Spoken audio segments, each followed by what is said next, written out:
Hi, welcome to our CNA Journalism live stream. We're here today at the Prince Philip Drive campus, and today we're having a conversation with Dr. Janine Murphy and Donald Burns. And I'm Sharon Curtis. And I'm Adam Braye. Dr. Janine Murphy is a faculty researcher at the College of the North Atlantic, where current research explores the best practices for integrating artificial intelligence in teaching and learning and fostering a culture of academic integrity across the institution. By trade, she is a historian of modern Germany with a focus on the cultural history of politics, especially in terms of citizenship claims and political practices. Don Burns, over the past 4 decades, has worked locally and internationally in senior managerial and executive positions in business, education, governments, and in the non-for-profit sector. Don is an instructor in the Strategic Leadership and Project Management program at the College of the North Atlantic Prince Philip Drive campus. His previous experience with the college was a business instructor at CNA Qatar, where he served as an inaugural Dean of Business. Hi. Don, in the 1993 federal election campaign, the Progressive Conservative Party ran an attack ad about then Liberal leader John Chrétien, which appeared to focus on his spells policy. Yeah. A lot of Canadians were outraged, and Chrétien did go on to victory and became Prime Minister because of this ad. I think because of the ad. Can you tell me how effective attack ads are in swaying voters? Like in this case, it put him in power. This was a major issue, right? I mean, scandalous is probably the word that most people would have used. I think there's a number of factors that led to that conclusion. So first would be, one of the things we know about attack ads in terms of looking at any effectiveness. When you have a candidate being attacked who is well known, it doesn't really have the same impact. And Chrétien was very much a known quantity, right? I mean, he was very, he'd been in government before, been a minister. His character was known across the country, and people were aware that he had facial paralysis, and they responded very negatively to that. I think it's a challenge, though, to ascribe the victory to the ad. And I'll give you a case in point from just a few years before. So in the 1998 U.S. presidential campaign, George H.W. Bush against Michael Dukakis. And the Bush campaign ran 2 well-known negative ads. One was about a revolving door on the prison in Massachusetts where Dukakis had been governed, and blaming him for allowing prisoners to be released and to reoffend. And the other was attacking Dukakis's potential lack of ability to lead on the military side, showing him in a tank with an oversized helmet, and he looked very much out of place. People at the time, and subsequently, have ascribed then Bush's win to those ads. They said when those ads ran, Bush overcame a 10-point deficit in the polls. He had overcome the deficit before those ads ever ran. So the evidence said the attack ads didn't have an impact on the position in the polls, even though that's largely been ascribed to that. It's almost entirely circumstantial, really. Well, timing, right, is everything. And so we tend to look at things when they happen at the same time. We tend to create a causal link between them, right?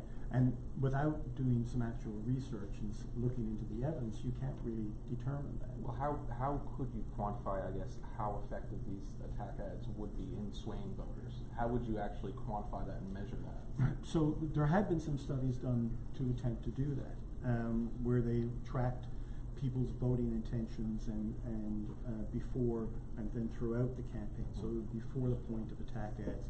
And they would also do research asking them about their response to those ads. There's a 2007 meta-analysis that was done, which looked at all of the work in this area in the previous years. Their conclusion was that there was some impact on people's perception of the political system, a negative impact, some negative impact on their trust in government, but no discernible impact on voting behavior, right? That it really didn't make any difference. There's been some research done since then. We still see a bit of a mixed bag, I call it, where there's some research that says yes, there's an effect, some says there isn't.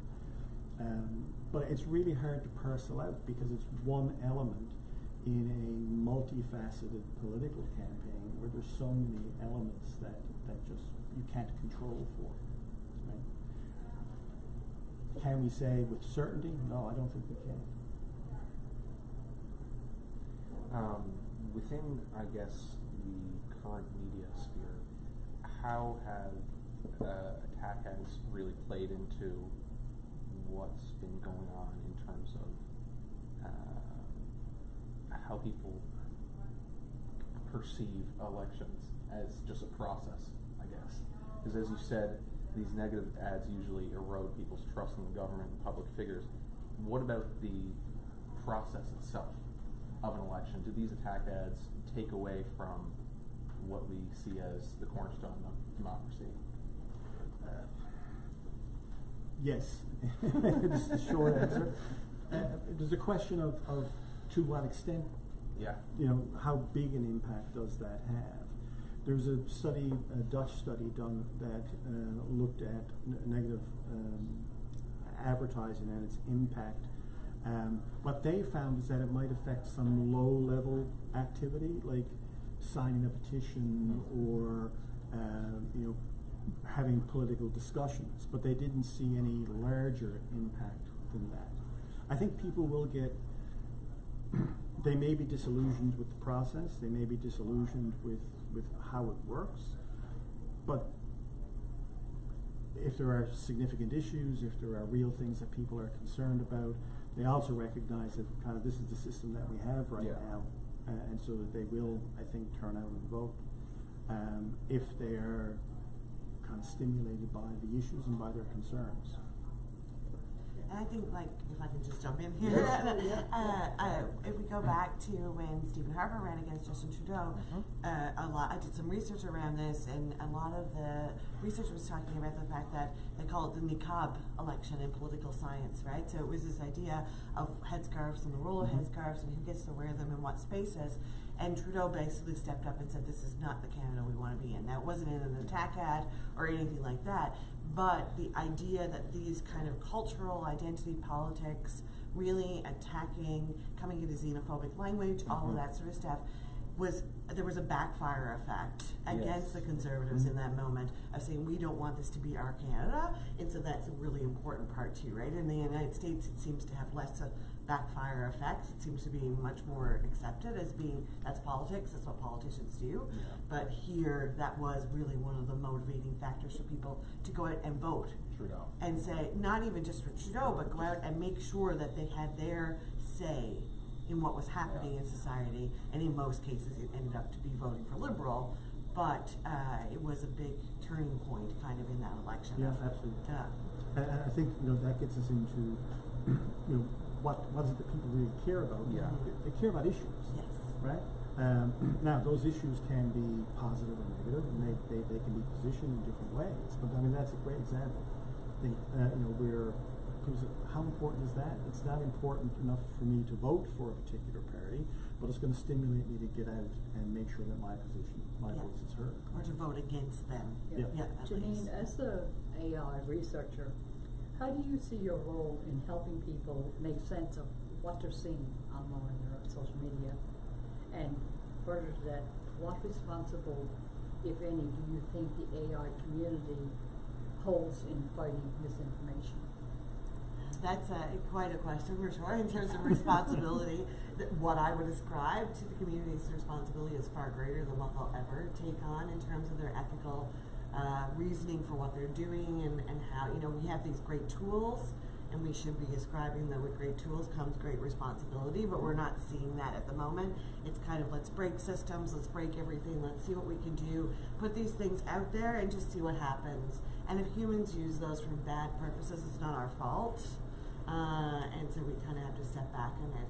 From an AI perspective, I mean, at the moment you'll see in terms of AI research, really the idea we have to get critical thinking skills out there. If we don't teach people how to do these critical thinking skills, to vet that output, to make sure what it is saying, you know, if we're talking about generative AI, make sure what it is saying is what is actually true or what is actually factual or substantiated by research, then we're going to miss that boat. People will not be able to understand when they're being fed lies by the machine and when they're actually being fed truth by the machine. And we can produce these things over and over again. And just like I can go in and change my prompt to get a better output if we're talking about text-based Gen AI, so too can that political operative, right? And say, okay, this didn't get the emotional rise that I wanted to. Can you make this more powerful? Like, how could I sell this? What is the historical basis of how we can really rile people's emotions up and keep going back and going back and going back until we get something that people just believe at face value? And that's just coming to the text part. When we come into the video piece, I mean, we see a lot now around, you know, the elder scam. That's one of the big red flags that's coming out. They could call my parents. They're going to kill me for calling them elders right now. They could call my parents. They could use my voice. And they could say, okay, Janine's in a lot of trouble. I travel a lot internationally. Can you send money? And so we have to have that conversation of being like, if this happens, somebody from Settle's family will call, and we'll make sure it's one of the people that you know, and really talk to them about it because it's so convincing. And they could make videos. I could be on a video call. All of these things are there. So you can just imagine how that can be scaled out in terms of politics. Yeah, I mean, misinformation, sorry. There's something, you go ahead. Misinformation in politics has always existed since the very dawn of human existence, really. But how has AI specifically influenced, especially in the political sphere, the misinformation ecosystem?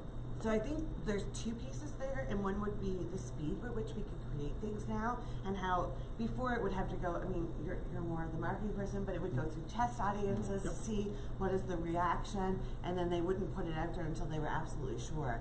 Now we're just generating, you throw that out there, and it doesn't have to go through those traditional means. It's not going to be on CTV or NTV. It's going to be as a YouTube ad, and then they'll see how quickly people press skip. And then they'll just take it down. And then there's no real record that it even existed, but you're getting those things and they're coming into your mind, and maybe it's there and it plants that seed and you think maybe it's true. And the other piece around it is that because AI currently, so I don't know, there's a notebook LM with Google, you can put all of this research into it. It will give you a podcast based on it. It will give you a briefing note. You can ask questions directly, and it can just be on that repository. Now, we can use that for good, right? I'm doing research. I put all of the academic articles in there. I'm very careful about what I put into that, and I can find out some information. Or I saw a demonstration. We could put everything about the fire in St. John's and look at, you know, what caused that devastation at the end of the 19th century, what lessons were learned, and how can we bring that in when we need fire response. Great tools, great responsibility. We could also put everything, to put my German historian hat on, that Goebbels made, everything that he wrote around propaganda, look at what was effective and what wasn't effective for the Nazi Party, and people could start using that to really manipulate people's emotions and actually use it to know, how can I really get under your skin? How can I really get you motivated? You know, Your first point, you know, I think is really, really good about this question of media literacy, right? About the ability for people to discern what they're receiving, right? Be able to tell fact from fiction, be able to tell misinformation from disinformation, right? So they're different things. We can talk about, you know, disinformation is intended to deceive. Being able to determine, I think, understanding motivation, where things are coming from and what you get is important. And people struggle with that. We don't teach media literacy, right? We don't show people that, you know, you need to not simply accept what you see as being true. And it leads to challenges for people. I saw a clip the other day where somebody was talking about all these projects in the United States, you know, with the whole Doge activity, that were you know, just silly, right? It just doesn't make any sense. They had actually taken that from a satirical website. They didn't understand it was a satirical website. They thought it was actually true. right? And, you know, that lack of the ability to be discerning is a huge problem in this, not just in AI, but also looking at negative ads, right? Yeah. Is that inability to stop and say, that doesn't seem quite right. You know, there's something wrong here. I need to investigate that. It doesn't seem to exist. And people aren't taking that step. So I was abroad when Canada and the US played in the hockey, Yeah. I don't know, 4 continents or whatever it was called. And of course it's around the trade war and the tariffs and everything's super nationalistic.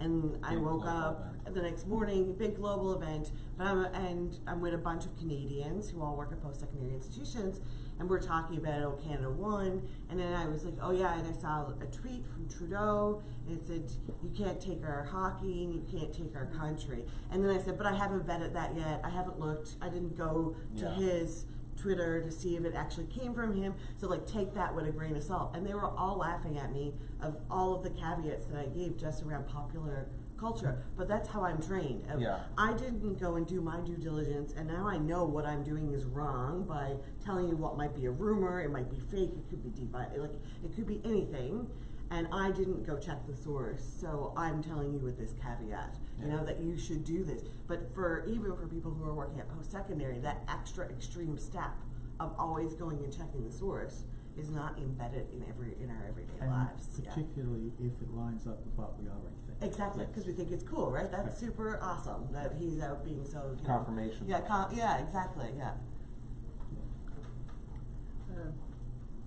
With regard to our young voters, first-time voters, and culturally diverse communities, how are these attack ads perceived by these groups? It's a great question. I don't know if there's been a lot of research done on that to determine that, you know, the reality of what people's experience is. The only piece that I am aware of is around the media literacy and around first-time voters, and that they were able to demonstrate that people who had gotten that kind of background were much better at determining the difference of what was disinformation and what was factual, and actually were better informed voters at the end. So that was the only piece I saw on first-time voters. I suspect it wouldn't be much different than the population at large, right? I mean, without that understanding of you need to be checking the source, you need to be digging in a little deeper. It's easier to accept or push away the negative ad, particularly if we get that confirmation bias, as you said. But there's a danger there as well, right? In that negative ads aren't necessarily all bad. So issues-based negative advertising tends to be more accurate than positive ads. So a candidate who puts out a positive ad about themselves and about their issues and politics and views, people are going to make themselves look good, right? They're going to talk about all the positive things, and there may be some exaggeration in there. But when an issues-based negative ad is done, because they are fact-checked much more rigorously, they tend to be more factual. So a negative ad that's focused on the issue can actually provide valuable information to voters.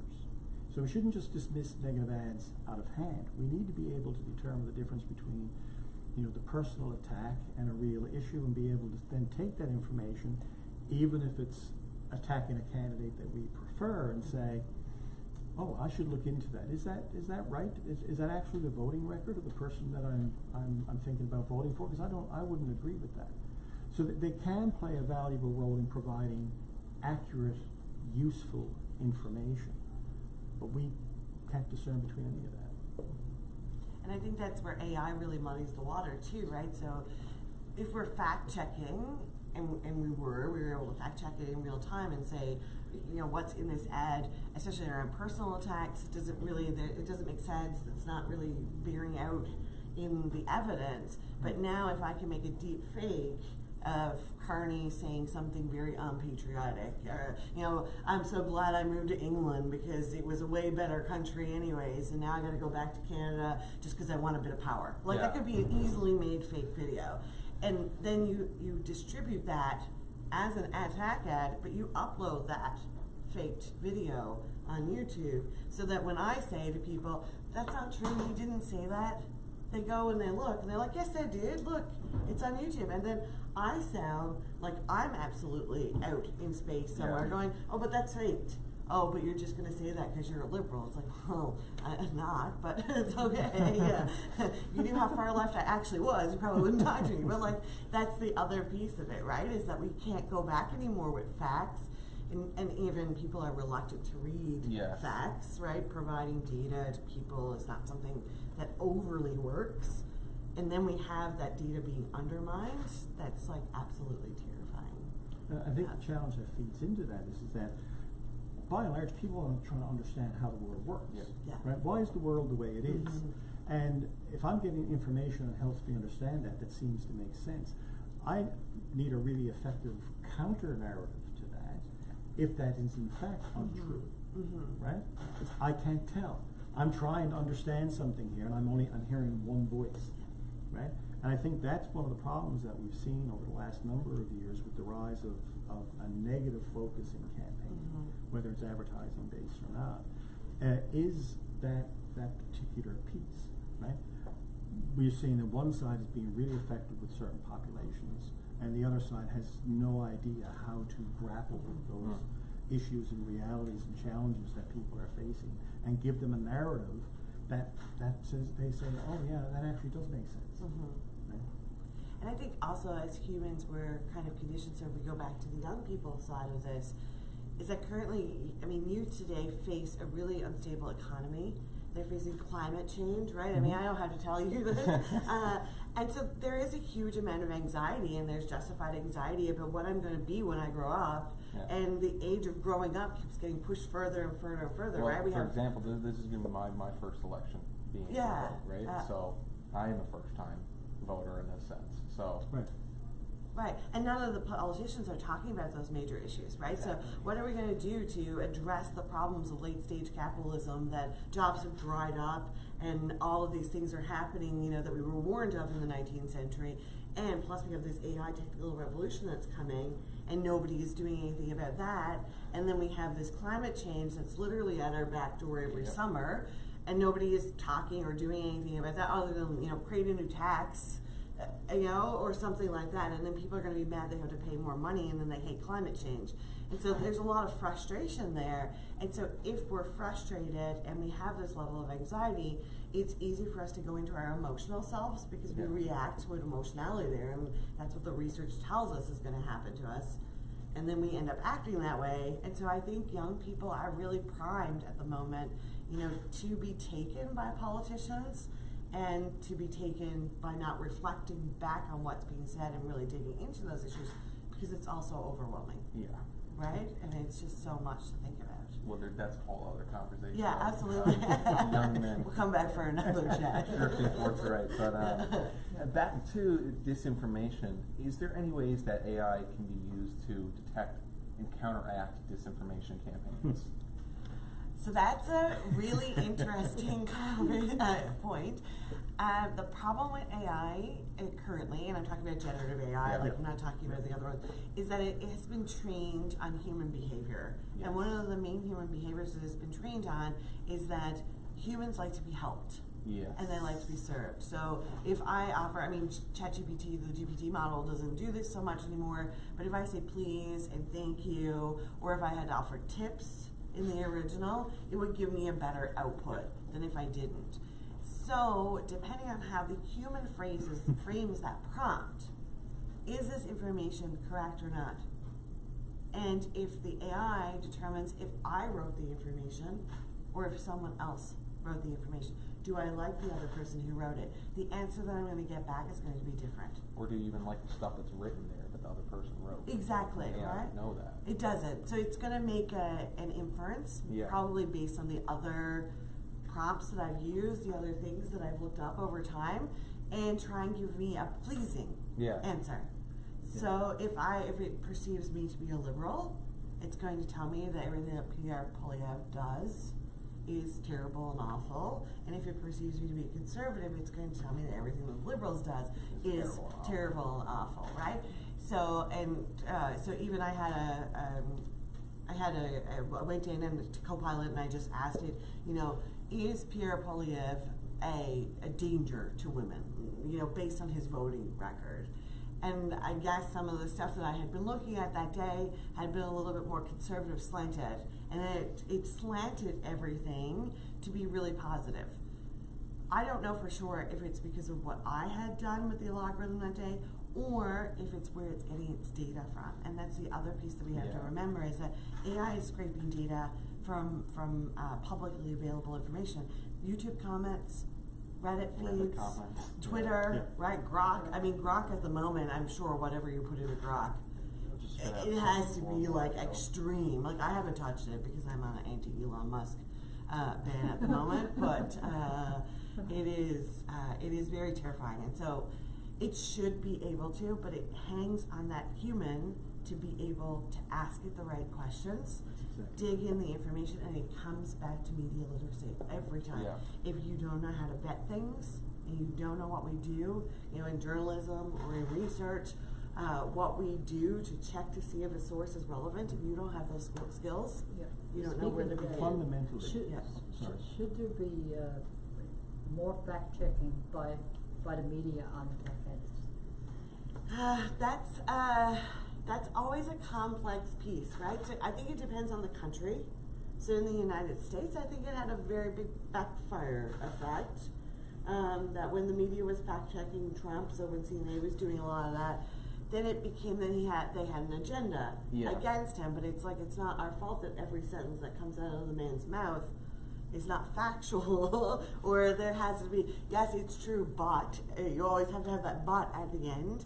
And I forget the guy's name. He's a Canadian. He did a lot of the fact checking for a while. But he was brilliant. He was really good at his job, but he became like basically the bad guy on the right, and was constantly being vilified and being made fun of, and really talking about that he was basically a puppet for the Democratic Party. And it's like, this dude is from Canada. Like, I don't think he has such a horse in your election in the same way that you think he does. So I think it can be effective. I think it's really important, but I think we really need to think about how we can best do that. Because in the end, there are a certain group of people who, no matter what you say, or no matter what evidence you provide, they are in that boat. They are in that right-wing boat, and you're not getting them out of it at all. Or left-wing boat. Right? Both sides. You got both the two tails, right? And I think our focus needs to be on that large number in the middle, right? And helping people understand, you know, that just because something is presented to you doesn't mean that it's true. When you're talking about generative AI, I did this just the other day. Asked it to answer a question based on a case study, and I referred to the case study in there and asked them to just answer the question, provide some quotes from the case study. The quotes that it gave were not in the case.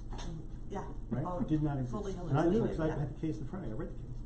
So I went back and I said, I can't find that quote in the case. Can you tell me where it is?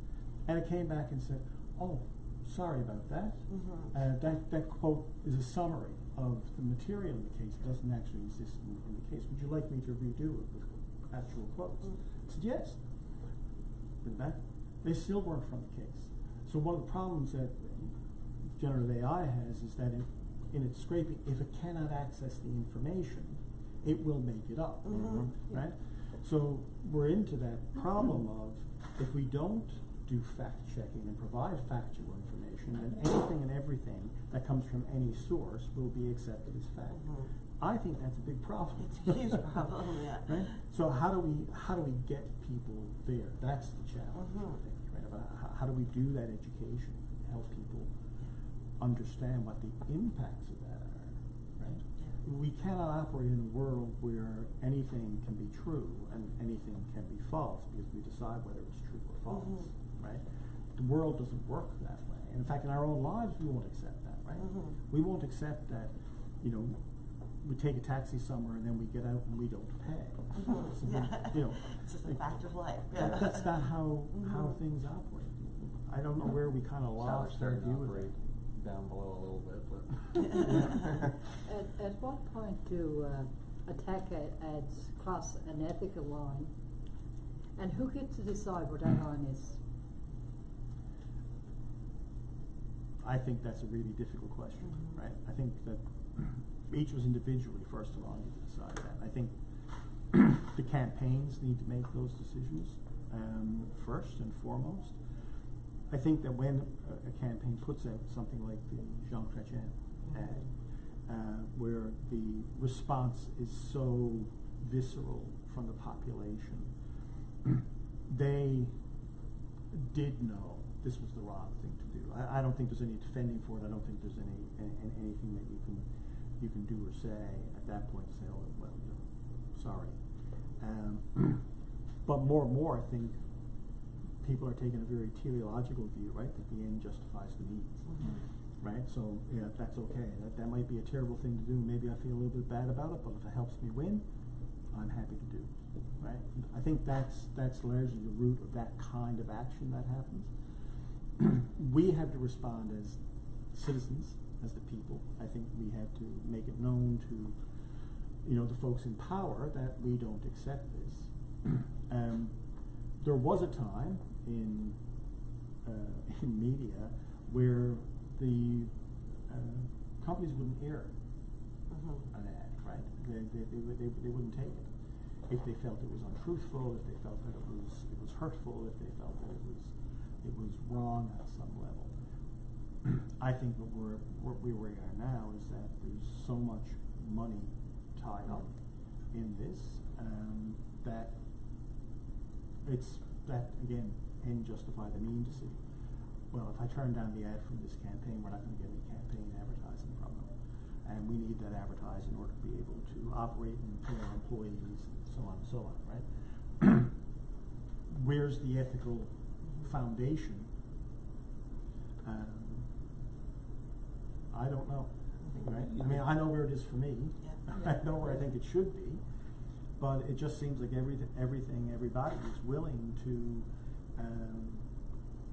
put it down onto that late stage capitalism. Exactly. Right? You know, that it's like we're desperate on both sides, and it's okay, you know, because we're just trying to fight to make our way through it. And I think it really falls back to the person, right? There's a huge subjectivity there, but I watch The View a lot, the American women talk show that they have. I just think it's really important to keep up on what is the everyday conversation piece. But they during the last election in the U.S., they had ads that were about women's reproductive rights, and they had to come with a trigger warning because it was so horrendous what was in it.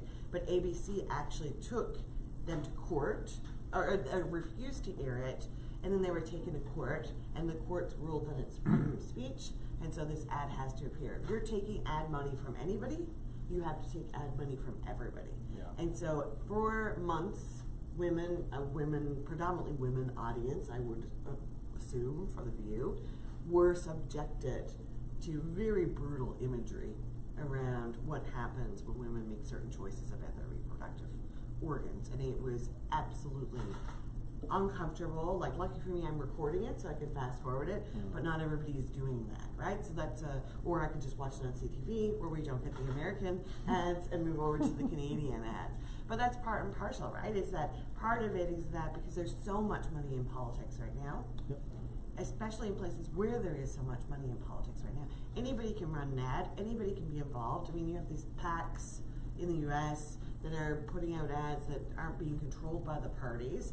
And so then the parties can kind of push that ethical question over, well, to them, and then they see it as an existential crisis of who gets in power is really going to ruin your life or not. And so then the ethics doesn't matter because it's a life or death sort of situation. They make it seem like a life or death situation. Right? Every decision that you make in this election is just going to determine your whole fate for the rest of your life, and it's and so it seems like it's a zero-sum game, and in the zero-sum game, we're in the Hunger Games.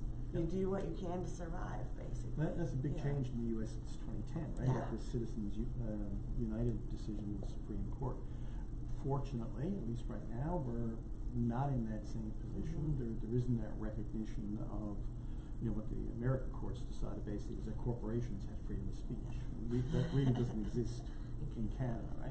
Freedom of speech doesn't either. All the focus on what actually exists here.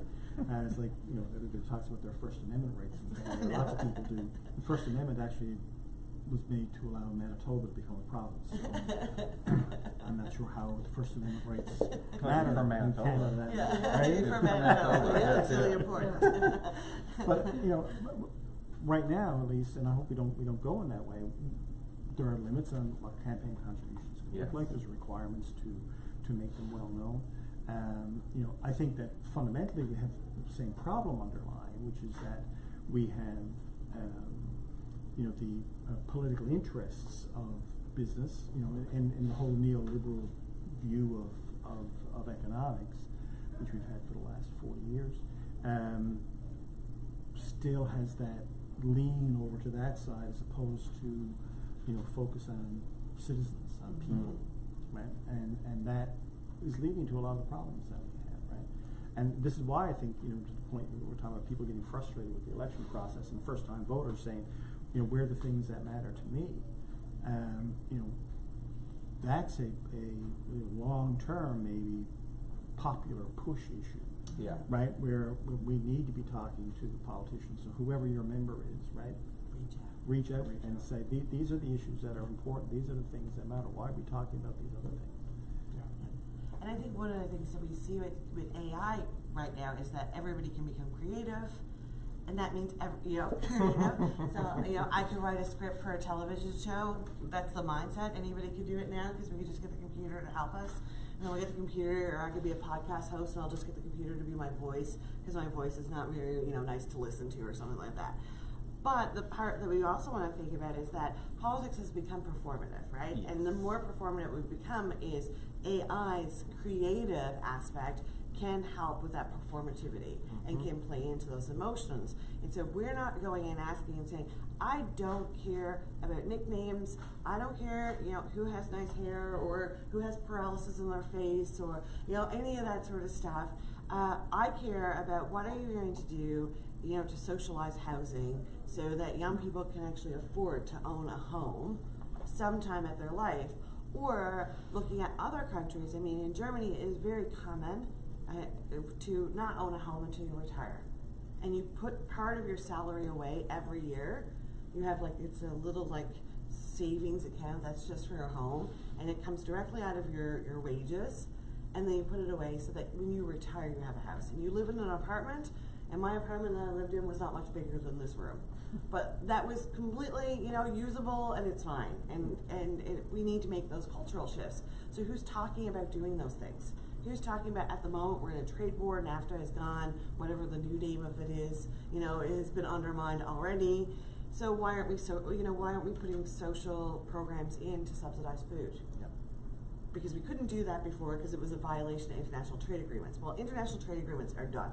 So let's sit back and start looking at these systems and the fundamentals of how we always did life, as opposed to, you know, carbon tax Kearney, right? Like, I would like a little bit more substance. Yeah, exactly. And I think to an extent, I mean, your point is well taken. To an extent, negative tax ads get politicians off the hook. Yeah, right? absolutely. It gets them away from having to talk about issues, because I'm just going to talk about my opponent. Yeah. Right? And you know, they also think they work. Yeah. Politicians and political strategists tend to think that negative political ads work, when there's really no evidence to show that they do, at least not in the way that they think they do. But it's easy, right? It speaks to your base, it speaks to the people who are already on side and reinforces the messages to them. But does it give any new information to anybody? Does it help anybody decide what are things going to be like under this flavor of government or that flavor of government? No, it doesn't. And it pushes the issues aside. And I think that's a bigger problem. So we're putting our elbows up against the United States, but how are we putting our elbows up against the exploitative systems that are here in Canada at the moment? Yeah. Right? So you tell me that, Mark Ernie, and you show me that, instead of, it's really cool you have Mike Myers, awesome. Like, but what are you doing? What does it mean for me to put my elbow up? Yeah.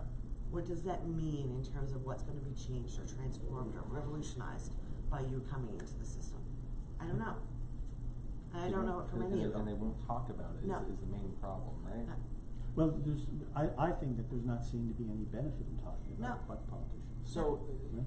in the sense that there's no data that actually shows that these negative ads improve voter turnout or anything like that, is this just kind of a perpetual lie that political parties and political analysts tell themselves to keep this business going? I think it's like a lot of things. I think that they point to the legends, right? The Daisy ad. So Yeah. the Daisy Yeah. ad, 1968, Barry, Lyndon Johnson against Barry Goldwater, ran once. Only aired one time, right? This little girl is counting, she's taking the petals off a daisy. And as she gets to 9, she comes up to 10, and the voiceover changes to a countdown, the male adult voice. And it zooms in closer and closer to her, and when it gets to 0, you see a mushroom cloud reflected in her eye, right? Ran one time. But it was discussed and on every news station forever, right? And it never mentions Goldwater, it just says, Lyndon Johnson do a voiceover talking about that we need to love our children, we need to make sure that this doesn't happen. Positioning the other party, the Republicans, as warmongers, right? It's largely seen to be incredibly effective, but again, there's no real evidence for it, but that gets told over and over and over again. The Willie Horton ad with Dukakis and Bush, 10-point deficit being made up. It gets told over and over and over again. I'm even seeing articles, in 2025, which are talking about that and how that changed the election, when the evidence is it didn't, right? But these things get embedded in our social consciousness, right? And become culturally relevant, become the way that things are. And people continue to believe it. And they say, well, if we can get that kind of lift, right? The only study that I've been able to see which showed, looking at borders of ridings in the United States, that's the only one I could find that had an actual measurable, discernible benefit, and it was a 1% increase in negative ads would lead to a 0.015% increase in vote, right? Yeah. If it's really, really, really close, and everybody's voting the same as they are on these kind of riding borders, and it's an unconditional, so it's not related to whether people are Republican registered or Democrat. Again, the ifs and caveats around that don't give me any faith that there's any real benefit. We just believe there is. And then we get into, I think, it comes back to that surface level performativity, right? And as long, they think that they can do that because it's distracting. It is performing politics without doing politics. And then we accept it, and then we get angry, and I'm team this person or I'm team that person. And then it becomes hugely problematic. And so if we're not pushing people to tell us exactly what their plan is, what they're going to do, not just what is your party platform, but exactly how does that party platform address those systemic issues that we see in society today. And we have to start pushing people and asking that, right? So like, I have people coming to my door saying, oh, we're going to get tough on crime because I live Rabbit Town adjacent, and there's a lot of people going through my car every night, right? It's like, okay, it's fine. It's problematic. It's annoying. I have to make sure there's nothing in my car. But what are you doing to address those systemic issues? I don't need that person who went through my car to go to jail, but I need to find why they're so desperate that they're hoping to get a couple of dollars that I might have left there, or maybe score big and I've forgotten something that they could sell, and that's what we're not doing, right? And so that's what we have to push back on. When they come and knock on your door, ask them, what are you doing? Not what are you performing, but what are you doing? And show me what those actions are going to look like, and how you've done the research, how you've looked at the evidence, and how you know that's going to work. And don't just tell me that the other guy's bad. Yeah, don't. Like, don't even begin with that. Yeah. All right, well, thank you guys for joining us today for this conversation. Oh, it's been wonderful. Yeah, it flew. Yeah, thank you for inviting us. Yeah. Great. I've been Adam Braye. And I'm Sharon Curtis. And this has been the College of North Atlantic Journalism live stream for April 2025.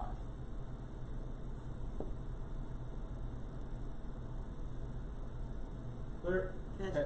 Thank you. Okay, thank you. Excellent. Yeah, very well done. Great question. That was good. That was fantastic. Wonderful, Don. Oh, we could go forever. I feel like Don't phone me. I felt like you're baiting me, and I almost used opium of the people, and I was like, oh God, I'll be clips of me of the communist who works in